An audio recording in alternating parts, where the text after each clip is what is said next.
There's a story about Carl Jung that most people misunderstand. A woman once came to him completely shattered by betrayal. She kept repeating the same sentence over and over. "I don't understand how they could do this to me." She wasn't crying because someone lied to her. She was crying because the person she imagined never actually existed. And Jung noticed something disturbing. The pain wasn't coming from reality itself, it was coming from the collapse of fantasy.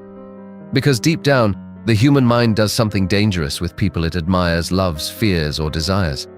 It fills in the missing parts. You meet someone confident, and your mind assumes they are loyal. You meet someone attractive, and your mind assumes they are kind. You meet someone who understands you emotionally once, and suddenly you start building an entire personality around them that was never truly there.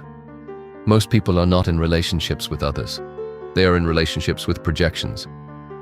And eventually, reality arrives like a knife, not loudly, quietly, in delayed replies, in disrespect disguised as jokes, in sudden distance after you stop being useful, in the strange feeling that someone only values you when you are emotionally available to them.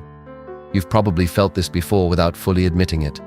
That moment when you slowly realize the version of someone inside your head feels warmer than the real person standing in front of you. That realization changes you, because once you see it, you start noticing how often people perform versions of themselves depending on who they are around. The loyal friend around you becomes a different person in another room. The nice person suddenly turns cruel when they gain social power. The person who said they loved honesty becomes defensive the moment you speak honestly. And the unsettling part is this: most people are not consciously pretending. They genuinely believe they are the mask they perform. Carl Jung believed every human being carries a shadow, the hidden part of themselves they refuse to acknowledge. And the more someone avoids confronting that shadow, the more artificial their personality becomes. That's why some people feel strangely empty after you know them long enough, because eventually the performance starts glitching, the mask slips, and for 1 second you see the insecurity underneath the charm, the envy underneath the support, the control underneath the affection. People don't fear being seen. They fear being seen completely. And maybe that's why the moment you stop romanticizing people feels so unsettling. Because you realize how much of your suffering came from loving illusions your own mind created for them. After that realization, something subtle begins changing inside you. You stop listening only to words. You start studying patterns, and patterns reveal things people spend their entire lives trying to hide. You notice how some people only become affectionate when they feel you pulling away, how respect suddenly appears after distance, how attention increases the moment you stop chasing it. It becomes impossible not to see. Human behavior is deeply reactive. Most people don't value what is present. They value what feels difficult to secure. That's why kindness is often ignored until it disappears. Kindness without boundaries quietly teaches people how to use you. And the frightening part is how early this conditioning begins. In school, you probably saw it without understanding it. The quietest student becoming the target simply because they tolerated disrespect. The confident person receiving admiration despite treating others poorly. The one who constantly sacrificed for everyone slowly becoming invisible, as if human beings unconsciously organize themselves around power long before morality enters the picture. Carl Jung believed that what people reject in themselves gets projected onto others. And once you understand projection, social life becomes psychologically disturbing. The insecure accuse others of seeking attention. The dishonest obsess over loyalty. The controlling call themselves protectors. The people most terrified of abandonment often become the ones who emotionally suffocate others. Everyone reveals themselves eventually, not through confession, through repetition. That's why awareness changes your relationships forever. You stop judging isolated moments and begin observing consistent behavior over time. And consistency exposes reality. The friend who only contacts you during emotional crises. The person who subtly competes with you in every conversation. The relationship where vulnerability somehow always becomes ammunition later. At first, these realizations hurt, because your mind wants to defend people, especially the ones you invested emotions into. So you rationalize everything. They're just stressed. They didn't mean it. That's just how they are. But eventually a darker thought enters your mind. What if you've been translating disrespect into misunderstanding simply because you feared losing people? That question changes everything. Because many relationships survive only through denial, not love. Denial. Denial keeps families functioning. Denial keeps toxic friendships alive for years. Denial keeps people emotionally attached to those who have already stopped valuing them. Most relationships don't end when respect disappears. They end when awareness appears. And awareness creates distance, not always physically, psychologically. You begin feeling detached in conversations that once mattered deeply. Certain compliments start sounding transactional. Certain acts of affection begin feeling strategic rather than sincere.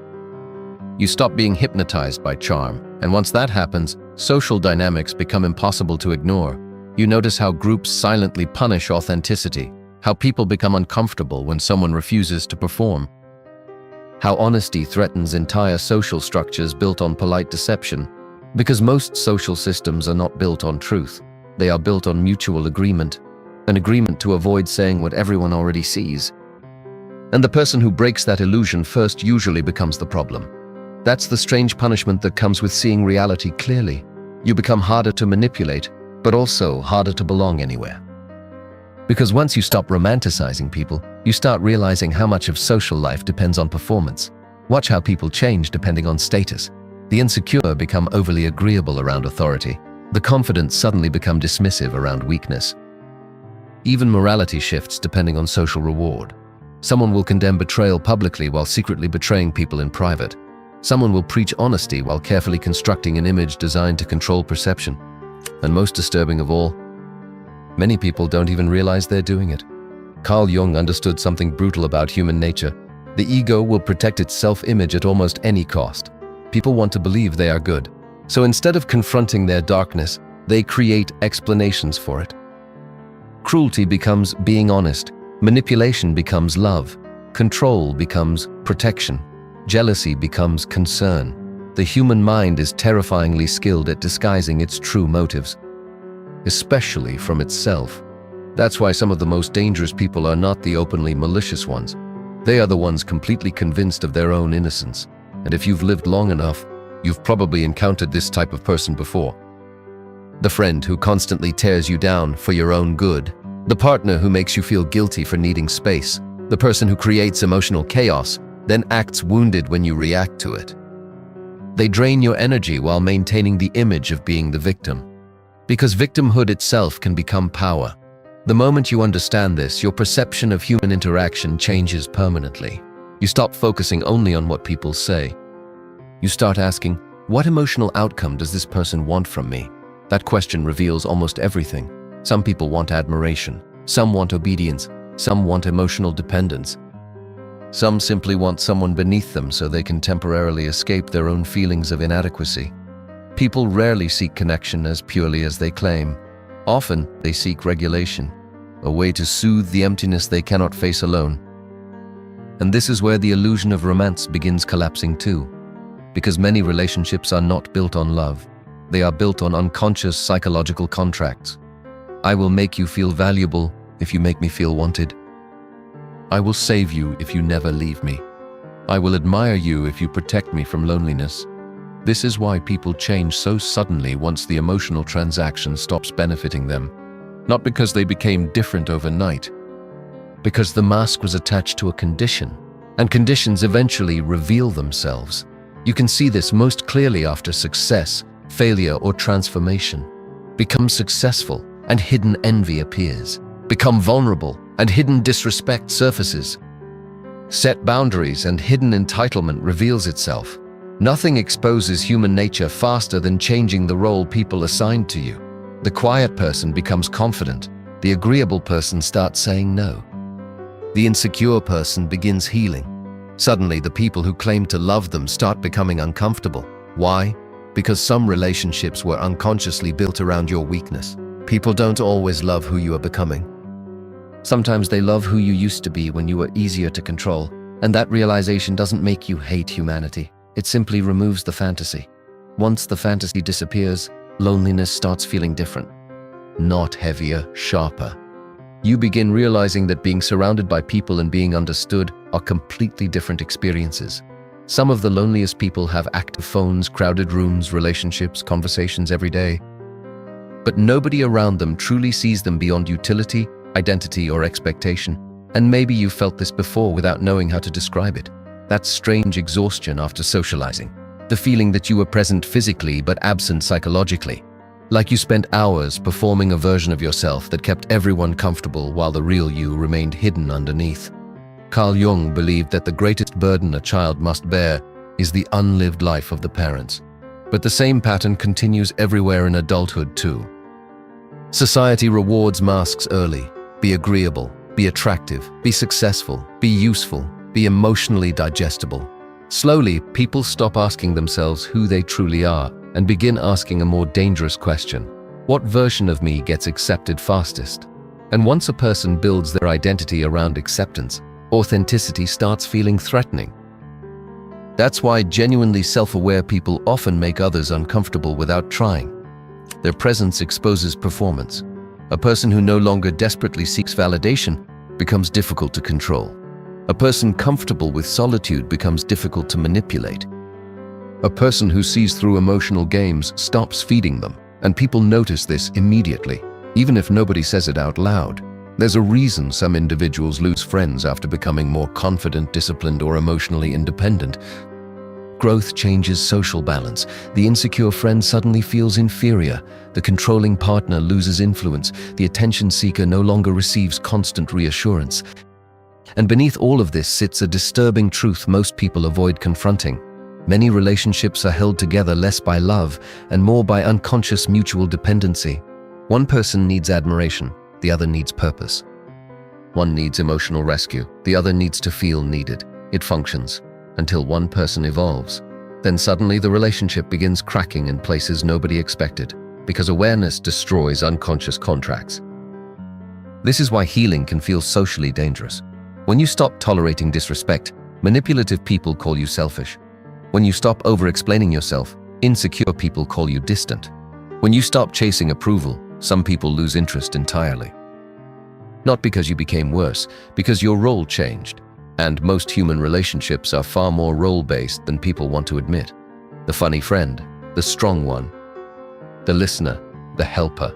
The moment you stop performing your assigned role, people react as if you violated an invisible agreement, because in many cases, you did.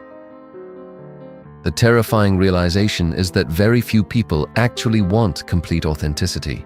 Complete authenticity disrupts social comfort.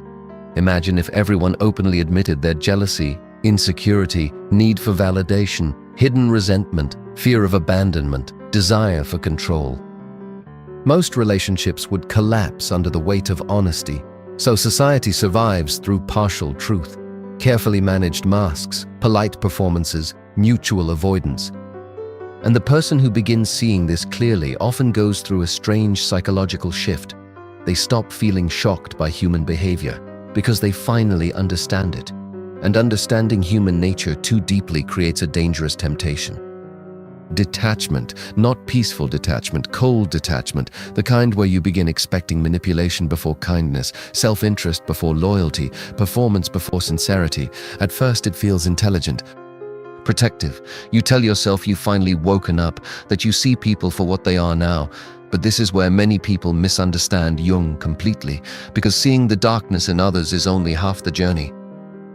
The real horror begins when you recognize the same darkness inside yourself. That moment usually arrives quietly.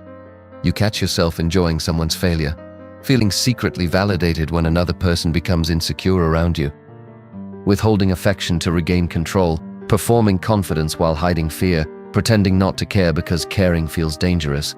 And suddenly, the image of yourself as different starts collapsing too. That's the shadow Jung warned about. Not evil, hidden humanity. The parts of yourself you separated from your identity because they felt unacceptable. Jealousy, neediness, ego, manipulation, cruel fantasies, the desire to dominate, the desire to be worshipped, the desire to be chosen over others. Most people spend their entire lives pretending these impulses don't exist. But repression does not destroy darkness. It buries it alive, and buried things influence behavior from underneath. That's why the people who appear morally superior are sometimes the most psychologically dangerous. Their shadow becomes so denied that it leaks out unconsciously through passive aggression, emotional control, judgment, or hidden resentment. The human mind is strange. The more innocent someone desperately needs to appear, the more carefully you should observe them. Because true self-awareness usually creates humility, not perfection. A person who has confronted their shadow understands what they are capable of under the right conditions. They understand that morality is often far more fragile than society admits. Place enough fear, humiliation, power, loneliness, or desire into a human being, and behaviors change quickly. History has already proven this repeatedly. Civilized people become cruel faster than they imagine. Loyal people betray. Honest people lie. Kind people dehumanize others when social approval rewards it. Most individuals are not stable identities. They are adaptable psychological conditions. And once you realize this, your entire perception of good and evil becomes less simplistic. You stop dividing humanity into heroes and monsters. You begin seeing wounded egos, unconscious fears, hidden desires, survival instincts, unresolved shame. You begin seeing people as psychologically fragmented, including yourself. That realization is uncomfortable because it destroys moral fantasy. The fantasy that you would always do the right thing. The fantasy that love automatically makes people pure. The fantasy that awareness alone makes someone immune to darkness. It doesn't. Awareness simply gives you a choice. Most people are controlled by patterns they never examine, but the person who confronts their shadow begins noticing those patterns in real time. The urge to manipulate, the urge to seek validation, the urge to punish rejection, the urge to maintain control through silence, guilt, or withdrawal. And for the first time, they understand something terrifying. Human beings are far less rational than they pretend to be. Most behavior is emotional survival wearing intellectual clothing. After that realization, the world starts feeling quieter. Not calmer, just quieter. You stop expecting people to become who they promised they would be. You stop being surprised when admiration turns into envy, when loyalty bends under pressure, when affection disappears the moment convenience disappears. And strangely, this begins making you more observant than emotional. You notice how desperately people try to escape themselves. Some do it through relationships, some through status, some through constant noise, attention, substances, achievement, social media, endless conversations, endless stimulation. Anything to avoid sitting alone long enough to hear their own mind clearly, because silence forces confrontation, and confrontation is terrifying, especially when a person has built their entire identity around external validation. Carl Jung once said, "Until you make the unconscious conscious, it will direct your life, and you will call it fate." Most people never realize how much of their personality is automated. They think they fell in love, but often they repeated childhood attachment patterns. They think they have bad luck with people, but unconsciously they keep choosing familiar emotional dynamics. They think everyone betrays them. Yet they ignore every warning sign because fantasy feels safer than reality. Human beings don't just seek happiness, they seek familiarity, even when familiarity hurts them. That's why some people repeatedly return to toxic relationships, manipulative friendships, emotionally unavailable partners. The pain feels familiar, and familiarity creates psychological comfort. This is also why people resist change so violently. Change threatens identity. If someone has spent years being the victim, healing feels like losing themselves. If someone built their worth around being needed, boundaries feel terrifying. If someone survives through control, vulnerability feels unbearable. Most people are not protecting truth. They are protecting identity structures. And once you understand this, you stop taking certain behaviors personally. The disrespect, the projections, the manipulation, the emotional inconsistency. Much of it was never truly about you. You simply triggered unresolved parts of them they were trying desperately not to face. Sometimes your confidence reminds someone of their insecurity. Sometimes your independence threatens someone's control. Sometimes your growth exposes another person's stagnation. And instead of confronting themselves, they punish you psychologically. Not always openly, sometimes through subtle withdrawal, passive aggression, dismissive humor, withheld support, energy shifts, tiny emotional punishments almost impossible to explain to others. But you feel them, especially once your perception sharpens. Because awareness changes the way human interaction feels inside your body. You start sensing tension underneath politeness, competition underneath praise, resentment underneath friendliness. the social mask becomes transparent. And that transparency can become isolating if you're not careful. Because eventually a dangerous thought appears. If everyone is wearing masks, is genuine connection even real? That question sits in the mind like poison. Some people become cynical after this stage, cold, emotionally unreachable. They convince themselves that trust is weakness and detachment is intelligence. But Jung believed something deeper. The goal was never to become naive nor cynical. It was to become conscious, to see human nature clearly without losing your own humanity in the process. And that balance is far rarer than people think, because once you truly see reality, you can never fully return to illusion again. Because once you truly see reality, you can never fully return to illusion again. You start understanding why some conversations suddenly feel empty, why certain smiles feel rehearsed, why some people only love the parts of you that benefit them. And why deep down, almost everyone is fighting a private psychological war they rarely admit out loud. But maybe the darkest realization is this: the masks were never the problem. The problem was believing they were permanent. Human beings are conflicted creatures capable of love and manipulation, loyalty and betrayal, compassion and cruelty, sometimes within the same hour. And perhaps maturity begins the moment you stop searching for perfect people and start seeing people as they truly are. Fragmented, wounded, performing, afraid, including yourself. Because the day you stop romanticizing people is also the day you stop needing them to complete the fantasy inside your mind. You stop begging reality to become softer than it is. And strangely, that's when your vision becomes clear for the first time. Not optimistic, not pessimistic, just clear. And clarity changes the way you walk through the world. You become slower to trust, but deeper when you do. Harder to manipulate, but more honest with yourself.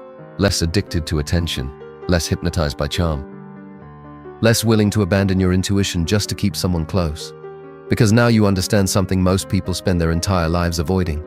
The greatest danger was never that people could deceive you. It was that your loneliness, desire, hope, and projections could deceive you first. And once you understand that, human nature stops feeling shocking. It simply feels human. If this made you realize something uncomfortable about people or about yourself, leave a comment with the word "aware."